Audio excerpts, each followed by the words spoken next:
Et tout de suite donc, on ouvre une page spéciale sur Europe 1 concernant D8 qui prépare une nouvelle émission qui fait polémique depuis ce matin, depuis son annonce dans Le Parisien. Un programme qui mettra en scène des femmes et des hommes politiques maquillés, grimés pour les confronter à la vie quotidienne des Français. Jérôme Ivanichenko, bonjour. Bonjour Jean-Marc. Vous êtes notre expert média. Alors depuis quelques jours, des informations commençaient à fuiter sur cette nouvelle émission. Mais ce matin, on a beaucoup plus de détails sur ce programme. Un peu hallucinant, faut bien le dire. Eh oui, un programme qui pourrait s'appeler Monsieur et Madame Tout le Monde. C'est en tout cas son titre provisoire selon les informations du Parisien ce matin.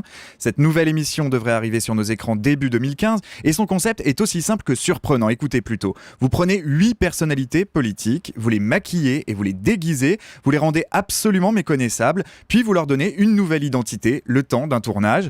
L'objectif de cette émission est clair, il s'agit de plonger des responsables politiques dans la réalité de la vie quotidienne de millions de Français incognito, de les immerger dans la vraie vie, de les confronter à des situations qu'ils ne connaissent pas ou qu'ils ne connaissent plus. Et ce matin, on en sait également un peu plus sur le casting de cette émission. Oui, et ce casting devrait être composé d'anciens ministres, de députés, de sénateurs. La liste n'est pas définitive et certains d'entre eux n'ont pas encore donné leur accord définitif. On devrait retrouver la sénatrice socialiste Samia Ghali en mère de famille à la recherche d'un logement, l'ancienne ministre de l'Intérieur Michèle Alliot-Marie qui pourrait entrer dans l'uniforme d'une gardienne de la paix dans un commissariat de province.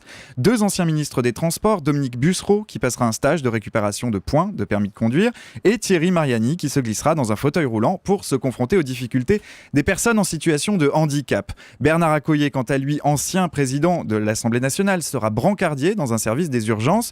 Le conseiller régional d'Île-de-France, Julien Drey, sera un professeur de lycée.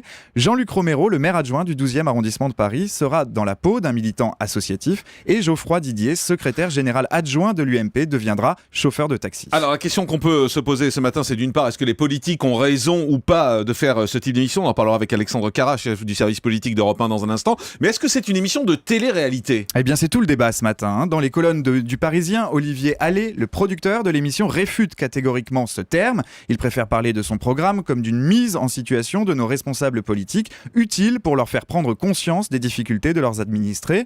À l'écouter, on ne serait pas loin d'un programme à vertu pédagogique. Il y a quelques jours, lorsque les premières informations fuitaient sur son programme, D8 communiquait en parlant quant à elle d'une série documentaire d'immersion incarnée autour de la politique. Reste que sur la forme, on peut rester dubitatif. Nous sommes habitués à voir des chanteurs, des comédiens, des sportifs se prêter au jeu dans des rôles à contre-emploi pour des émissions de divertissement.